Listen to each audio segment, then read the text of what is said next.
Assalamu alaikum. I'm Sir Muhammad Kashif, your chemistry teacher from Hub School System DHA campus. And today our topic is very important topic about exam point of view. The topic is importance of equilibrium constant. बेटा जो equilibrium constant की अहमियत है, ये topic exam point of view के लिहाज से बहुत इम्पोर्टेंट है और ये पेपर में लाजमी यहाँ से कुछ ना कुछ पोर्शन आता है। अब इसकी टू इम्पोर्टेंस है हमारे पास इक्विलिब्रियम कांस्टेंट की, जिसको हम आमतौर पर क्या कहते थे, के सी क्या होता था, इक्विलिब्रियम कांस्टेंट।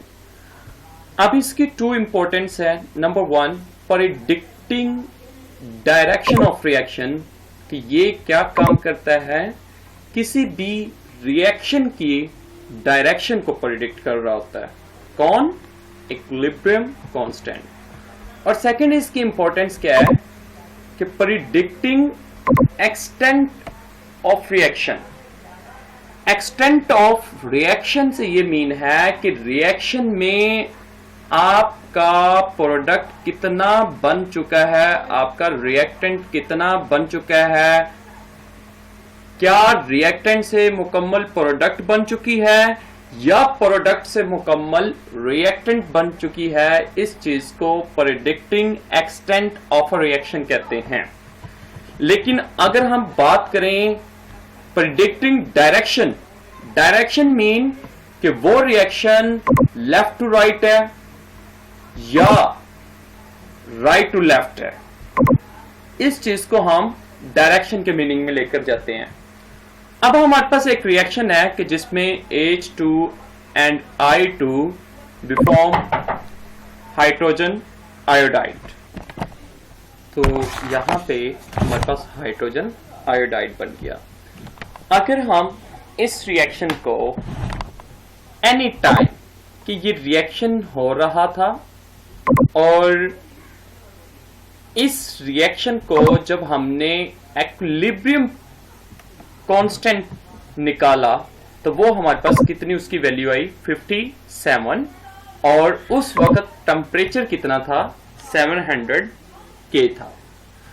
अब हमने क्या किया कि दोबारा इस रिएक्शन को हमने परफॉर्म करवाया। ठीक है, अब ये रिएक्शन आपको पता है कि ये रिएक्शन रिवर्सिबल है। इट मीन रिएक्टेंट से प्रोडक्ट बन रही है और जब ये बन जाती है तो फिर वापस प्रोडक्ट से रिएक्टेंट बन रहा होता है। तो हमने क्या किया, एनी टाइम, अब हमने किसी भी वक्त क्या किया, रिएक्शन को स्टॉप किया। जैसे हमने स्टॉप किया तो हमने क्या देखा कि अब स्टॉप किया तो हमें तो नहीं पता था क्योंकि हमने एनी टाइम किया है, लेकिन इससे पहले देखा जाए तो हमने रिएक्शन को एट इक्विलिब्रियम स्टेट पे उसका केसी निकाला है। लेकिन अब हमने रिएक्शन को किसी भी लम्हे उसको स्टॉप किया है। उस वक्त हमें पता चला कि H2 की जो वैल्यू थी वो हमारे पास 0.10 मोल पर डीएम क्यूब रह चुकी थी और I2 की 0.20 रह चुकी थी और हमारे पास हाइड्रोजन आयोडाइड की 0.40 मोल पर डीएम क्यूब बन चुकी थी। उस वक्त हमने एक और केसी निकाला। आप इसको KC2 भी कह सकते हैं या आप इसको एक और नाम मीन QC भी दे सकते हैं। तो हमने QC निकाला। QC कैसे निकालते हैं, प्रोडक्ट ओवर रिएक्टेंट के तौर पर। अब हमारे पास प्रोडक्ट क्या थी, HI हाइड्रोजन आयोडाइड, और हमने यहां पे अप्लाई किया law of mass reaction. Law of mass reaction क्या कहता है कि जो आपके नंबर ऑफ मोल होते हैं, यहां पे नंबर ऑफ मोल कितने हैं, 2, ये नंबर ऑफ मोल आपकी क्या बन जाएंगे, पावर। ठीक है, यहां पे नंबर ऑफ मोल कुछ भी नहीं है तो इट मीन क्या होते हैं, 1 पावर पे लिखें या ना लिखें, इट्स अप टू यू। तो अब हमने HI की वैल्यू की जगह उसकी वैल्यू यहां पे राइट की 0.40 और ऊपर एज इट इज उसकी जो पावर थी वो हमने लगा दी। और नीचे इसी तरह H2 की जगह H2 की वैल्यू, I2 की जगह I2 की वैल्यू।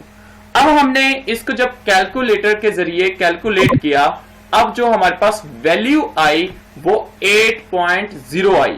ये 8.0 जो है ये किसकी वैल्यू है? ये हमारे पास QC की वैल्यू है।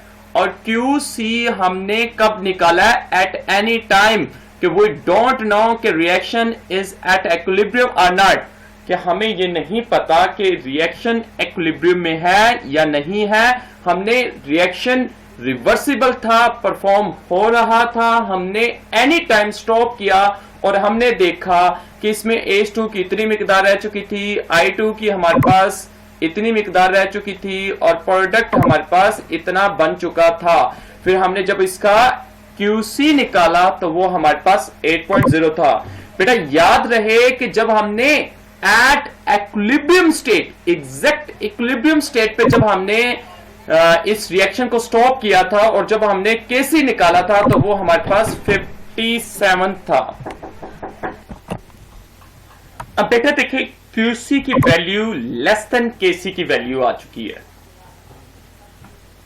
अब QC की वैल्यू अगर तो लेस देन है, कम है, तो इट मीन क्या होता है? The reaction is not at equilibrium, कि रिएक्शन इक्विलिब्रियम में नहीं है। तो क्या है it mean? It require more concentration of product. More concentration, concentration mean मिकदार। किसकी मिकदार? प्रोडक्ट की, कि अभी प्रोडक्ट की मिकदार मजीद बननी है। तो जाहिर बात है बेटा कि इस रिएक्शन में अगर H2 I2 की मिकदार ज्यादा पड़ी हुई है, HI की मिकदार कम बनी है, तो इट मीन अभी इस रिएक्शन ने मजीद परफॉर्म होना था और इससे हमारी प्रोडक्ट मजीद बननी थी। देयरफॉर रिएक्शन, अभी देखिए बेटा अगर आपकी प्रोडक्ट मुकम्मल तौर पर नहीं बनी तो इट मीन क्या है? अभी रिएक्शन क्या है? लेफ्ट साइड से राइट साइड की तरफ है। तो लेफ्ट साइड से राइट साइड से क्या मीन है? कि अभी रिएक्शन किस में है? फॉरवर्ड डायरेक्शन में। कब? जब इसकी वैल्यू क्या है? लेस देन है। तो बेटा ये हमें 3 कंपैरिजन देता है। जिस तरह सर लेस देन है तो इट्स ओके, लेफ्ट राइट होगा, और रिएक्शन किस में होगा? फॉरवर्ड में होगा। अगर सर QC की वैल्यू ज्यादा आ जाती है, QC की वैल्यू ज्यादा कब आ सकती है? मे भी आ सकती है बेटा, रिएक्शन रिवर्सिबल है, आगे पीछे होता जा रहा है, हमने एकदम स्टॉप किया, हमें तो नहीं पता था कि आप कितनी मिकदार आपके पास रिएक्टेंट की रह चुकी है, कितनी मिकदार आपके पास प्रोडक्ट की रह चुकी है। हमने एट एनी टाइम जब वो रिएक्शन परफॉर्म हो रहा था हमने उसको स्टॉप किया और हमने तब उसकी वैल्यू प्रेडिक्ट की और सेम हमने फिर QC निकाला, यानी कि तब जब वैल्यू आई, यानी कि हर दफा ये वैल्यू तो नहीं आएगी क्योंकि आप रिएक्शन बार बार किसी और टाइम पे स्टॉप कर रहे हैं, तो हो सकता है यहां पे कुछ और वैल्यू आए, यहां पे कुछ और आए, तो ये वैल्यू अब क्या आ जाए? लार्ज आ जाए। QC की वैल्यू अगर ज्यादा आ जाती है तो इट मीन रिएक्शन क्या है? राइट टू लेफ्ट है। राइट टू लेफ्ट मीन क्या है? कि आपकी प्रोडक्ट बन चुकी है, अब प्रोडक्ट से वापस रिएक्टेंट बन रहा है, इसका ये मीनिंग है। तो it mean in reverse direction to attain equilibrium, कि अब रिएक्शन रिवर्स हो चुका है ताकि वो इक्विलिब्रियम में आ जाए। अब बेटा आप क्या सोच कर रही है कि सर रिवर्स हो चुका है तो इट मीन इक्विलिब्रियम में होना चाहिए? नहीं बेटा, रिएक्शन रिवर्स हो रहा है, अब एक स्टेज बाद में आनी है कि जब रिएक्टेंट और प्रोडक्ट आपस में इक्वल होनी है, तब जाके इक्विलिब्रियम होगा। वो कब होगा? जब QC की वैल्यू KC के इक्वल आ जाती है। जब QC की वैल्यू KC के इक्वल होगी इट मीन फॉरवर्ड भी नहीं है, रिवर्स भी नहीं है। जब फॉरवर्ड रिवर्स नहीं है तो इट मीन वो क्या है? इक्वल रेट पे है, तो इट मीन इक्विलिब्रियम आपका अटेन हो चुका है। बेटा यहां तक कोई क्वेश्चन हो तो पूछ सकते हैं। Next, predicting extent of a reaction. इसमें बेटा क्या देखेंगे? इसमें हम देखते हैं कि क्या KC की वैल्यू लार्ज है, क्या KC की वैल्यू बड़ी है। The large value of KC, जब KC की वैल्यू ज्यादा हो, QC की वैल्यू कम हो, मीन आप उसी सेंस में ले सकते हैं। KC की वैल्यू ज्यादा है तो it indicate that at equilibrium position the reaction mixture consist of all product and reactant are negligible. जब KC की वैल्यू ज्यादा होगी, अब बेटा देखें KC की वैल्यू कब ज्यादा आ सकती है? किसी की वैल्यू तब आपके पास ज्यादा आ सकती है जब आपके पास प्रोडक्ट की वैल्यू ज्यादा होगी। यानी कि ये प्रोडक्ट की वैल्यू ज्यादा होगी तो नीचे ओवर में आपके पास वैल्यू कम आए तो मैथ क्या कहती है कि आपका आंसर बड़ा होगा। अगर आपकी ऊपर मिकदार कम पड़ी हो, जस्ट लाइक दिस बेटा, अगर मैं डिवाइड करता हूं, ऊपर मिकदार कम है 2 और नीचे मैं डिवाइड कर रहा हूं, नीचे मिकदार मेरे पास रिएक्टेंट की मिला के हो जाती है 10, तो आपका आंसर छोटा आएगा। मैथ का उसूल कहता है अगर आपके पास ऊपर वैल्यू है 10, यानी कि ऊपर आपके पास प्रोडक्ट ज्यादा बन चुका है, रिएक्टेंट आपके पास क्या है कम, तो अब आंसर देखें, अब आंसर बड़ा यानी कि 5 आएगा, बड़ा आएगा। और जब आपके पास ऊपर मिकदार कम हो, ऊपर मिकदार किसकी हम लेते हैं, प्रोडक्ट की, प्रोडक्ट की मिकदार अगर कम होगी तो इट मीन केसी का आंसर छोटा आएगा। तो इट मीन केसी का आंसर छोटा क्या हमें इंडिकेट कर रहा होता है कि केसी की वैल्यू अगर बड़ी आती है तो इट मीन आपकी प्रोडक्ट बन चुकी है, मुकम्मल तौर पर प्रोडक्ट बन चुकी है, यानी कि प्रोडक्ट की मिकदार ज्यादा है। तो रिएक्टेंट आपके पास क्या है, नेग्लिजिबल है, या तो मिकदार उनकी 0 है या बिल्कुल क्या है, कम है। अगर वैल्यू केसी की स्मॉल आती है, केसी की वैल्यू स्मॉल कब आएगी, अभी बेटा मैंने आपको बताया कि केसी की वैल्यू स्मॉल तब आएगी जब ऊपर आपके पास प्रोडक्ट कम होगी। इट मीन आपके पास प्रोडक्ट कम है, it indicate that equilibrium establish, कि इक्विलिब्रियम तो बन चुका है, यानी कि वो रिएक्शन फॉरवर्ड रिवर्स होके बन चुका है, लेकिन क्या है कि उसमें a very small conversion of reactant to product, कि आपकी जो रिएक्टेंट है वो प्रोडक्ट में बहुत कम चेंज हुआ है। इट मीन आपकी प्रोडक्ट कम बनी है और आपकी रिएक्टेंट क्या है, ज्यादा बन चुकी है। Such type of reaction never goes to complete. इस तरह के जो रिएक्शन होते हैं वो कंप्लीट नहीं होते, ज्यादातर नहीं। क्यों नहीं होते बेटा, क्योंकि रिएक्टेंट से प्रोडक्ट, प्रोडक्ट से रिएक्टेंट बनता रहेगा, लिहाजा कंप्लीशन की तरफ नहीं जाएगा।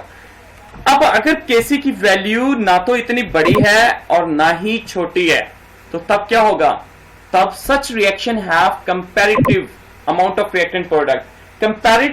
कंपैरेबल का ये मीन है कि आप कंपेयर करेंगे, मे बी रिएक्टेंट भी उतना होगा, प्रोडक्ट भी उतना होगा, आप रिएक्टेंट को प्रोडक्ट के साथ कंपैरिजन करते रहेंगे। यहां पे रिएक्टेंट 0 नहीं हो सकता, यहां पे प्रोडक्ट 0 नहीं हो सकता, यहां पे दोनों वैल्यू तकरीबन बेटा इक्वल होंगी।